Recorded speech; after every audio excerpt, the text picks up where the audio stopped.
Funding the fleet isn't cheap for BC Transit, so starting Monday, it's rolling out a new program that will crack down on riders who aren't paying to ride the bus.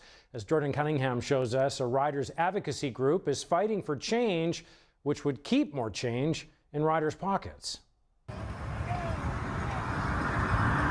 On the subject of riding the bus, BC Transit says what's fair is fair. We have heard from some of our customers the frustrations of their paying fares and then they see other people boarding the bus that are not. There's nothing fair about that. BC Transit estimates 2 to 4% of its riders are frequent fare duckers, and they're looking to curb that trend. Monday, transit supervisors will be on board with an eye on who's not paying up, and they're armed with education. And if people aren't using the appropriate fare product, it's a conversation. They'll talk about the importance of paying your fares. People in this city have been paying transit fares ever since the first streetcars trundled down the tracks in 1890. Running public transit is not cheap. Fares jumped April 1st by 20%. The Victoria Transit Riders Union says no fare is fair.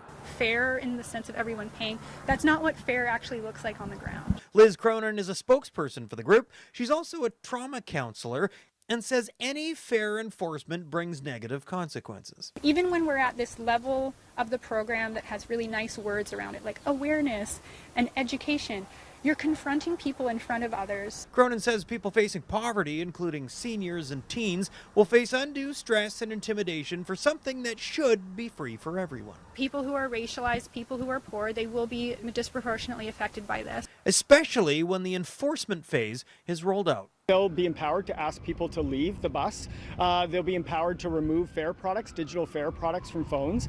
Hopefully we don't get there. BC Transit says it's not sure how long the education phase will last before enforcement kicks in. As for how free transit would work, Cronin says it starts with taxation at the top.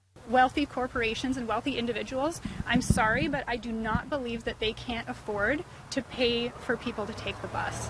Which, of course, brings the fight to the BC legislature. Province can choose whether they want to be a leader and do it soon. For the Riders Union, this is no transitory cause. I just think this is coming, and the province can choose whether they want to be a leader. The province doesn't want to be passengers on this.